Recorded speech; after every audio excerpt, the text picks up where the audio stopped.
give the Lakers a lot of credit. They won the ball game, but the way we played, both defensively and offensively, was not good. I know they shot 40% from the field for the game, but they touched our paint whenever they wanted. They drove us whenever they wanted, which collapsed our defense, which allowed them to shoot very easy catch and shoot threes. They manhandled us on the boards. I mean, the 15 offensive rebounds for the 18 second chance points, especially in a low-scoring game, is hard to overcome. We did not box out at any point during the night. And all three of these were our keys to the game. I put our defensive keys up on the TV screen again for our guys to see because we talked about protecting our paint, and they got there easy and sprayed the basketball. We talked about boxing out, and they just manhandled us on the glass. They had 15 offensive rebounds for 18 second chance points. Again, a low-scoring game. That's going to be hard to overcome. And then the next thing is whenever we did get beat, we didn't stay on the guy's hip and take him to our help defense. We just reached. We reached, and they had 30 free throws because we reached. So somehow, some way, we have to make up our mind and decide who we want to be because tonight was not a good performance at any level in terms of trying to let the Lakers and everybody else know that we want to get back to where we feel we should be in the standings. Offensively,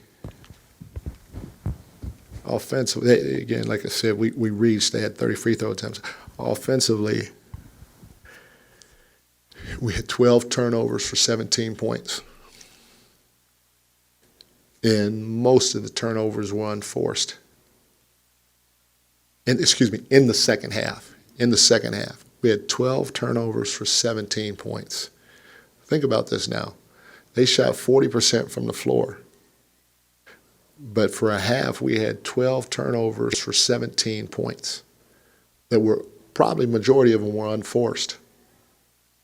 One of the things we keep doing, we keep trying to throw Domas the basketball when a small guy's on him. And we keep throwing him a bounce pass.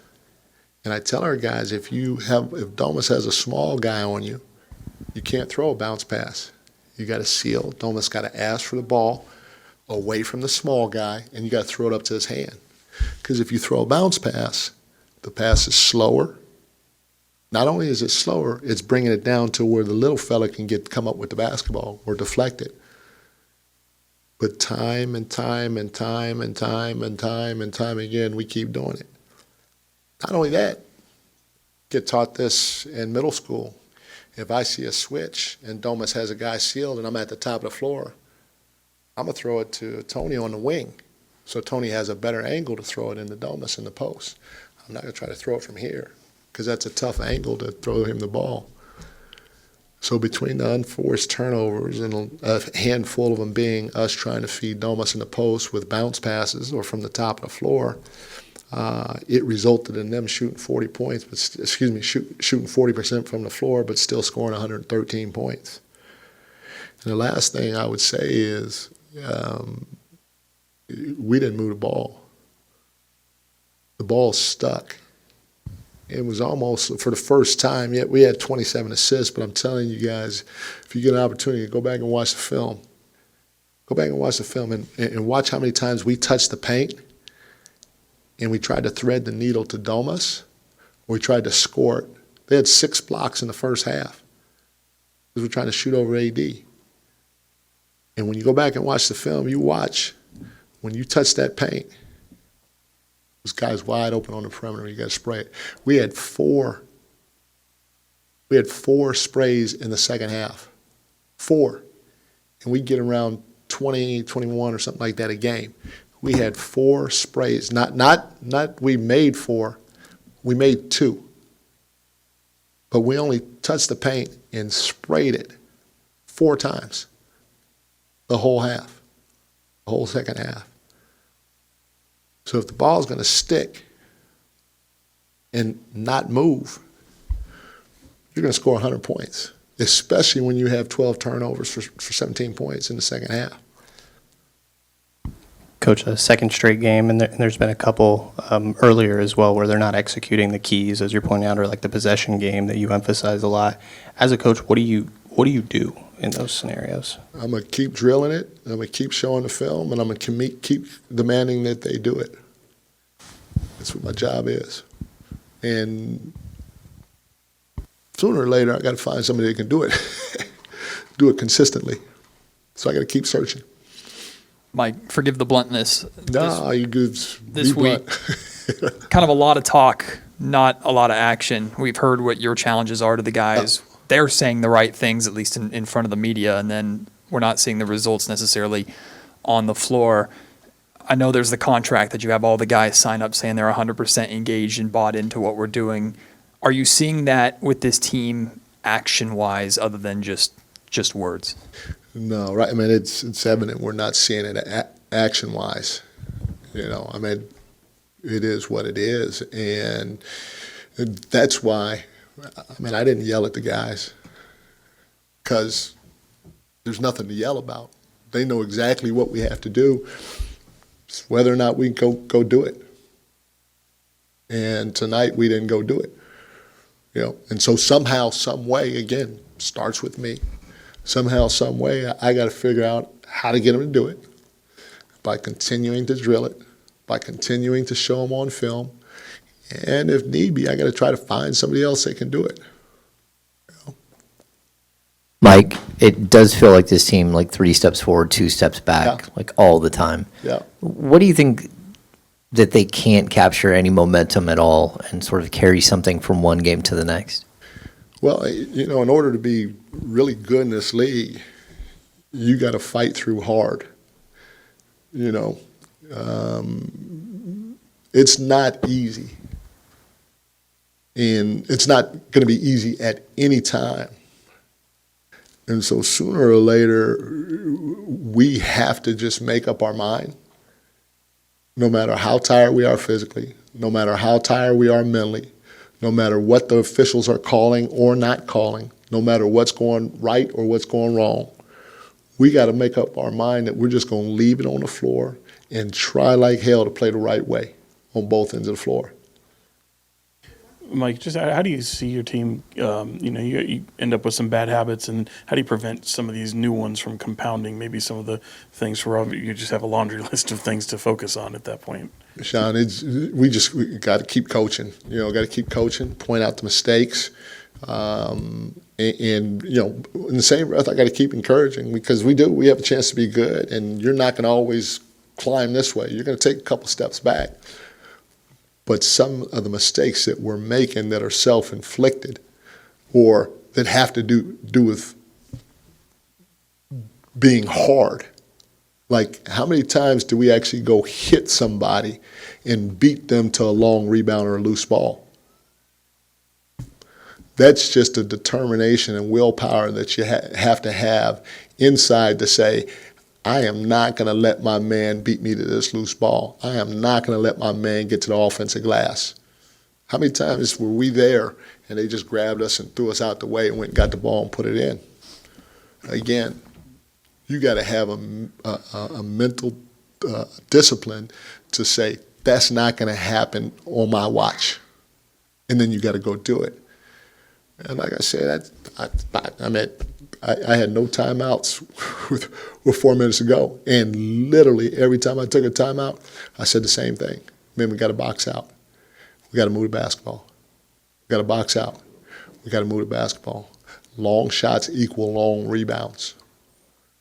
You can't turn and walk to the rim. You got to go find your guy. You got to hit him. And then you got to go track down the long rebound or the loose ball. Mike, one of the things that you've been asked a lot about and you've talked a lot about is the slow starts. Yep. And I guess this is maybe just a symptom of something bigger with these other issues as well. But to be down 15-2 after some of what you've tried to say and emphasize, how disappointing was that? How frustrating is it to see that happen again and again? No, Jay, it's just disappointing, because, again, we're saying the right things, as a team. We say, hey, let's go hit first. And the guys say it, but we're not doing it. And, again, it's tough to overcome. I mean, you give up a 37-point quarter, and now you got to make up ground the whole game. And like I said, not only you got to make up ground the whole game, you're giving your opponent confidence. I mean, everybody on that team at the end of the first quarter felt a confidence level that helped them throughout the rest of the game. And until we do what we're going to say, until we do what we say we're going to do, it's going to be a tough go. But the neat part about it, it's in our control. And if we want to go get it, we'll go get it. De'Aaron, there's been a lot of talk when we were talking to Coach about the same things being said, but seeing the same results. How is the team reacting to what Mike has been telling you guys?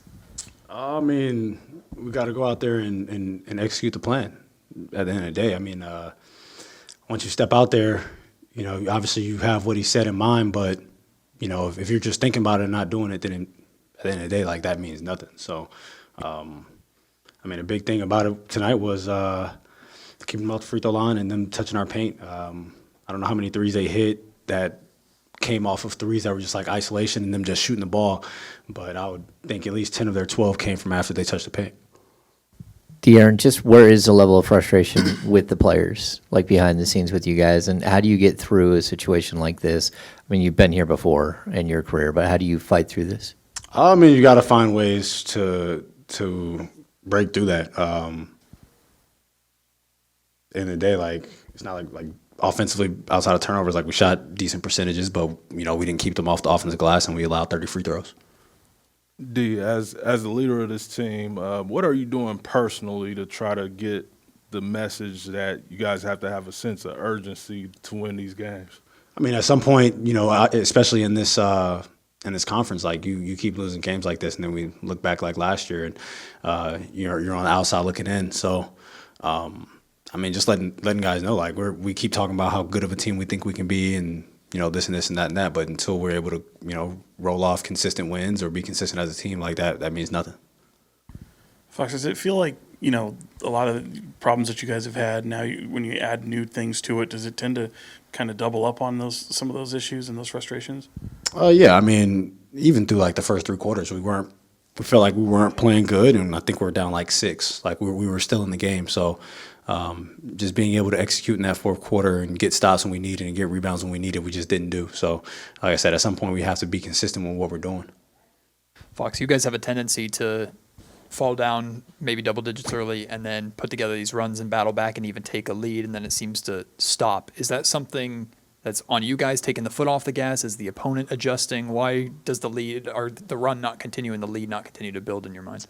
Well, all teams go on runs. Good teams, bad teams. So if we want to be a good team, we have to be consistent throughout the game. Obviously, it's a game of runs, and those things happen. But until we're able to put together a run and try to sustain it, if we're able to hit them, they hit us back, and we're able to respond, then we can't call ourselves a good team. We have to be able to do that, and we've done it for stretches. But to be a good team in this league, you have to be able to do that on a consistent basis. If not, then you look, like I said, you look at a season, you're like, oh well, we had spurts here where we looked good, but everybody has those spurts. So Mike seems to hold you to a really high standard as like the guy on this team.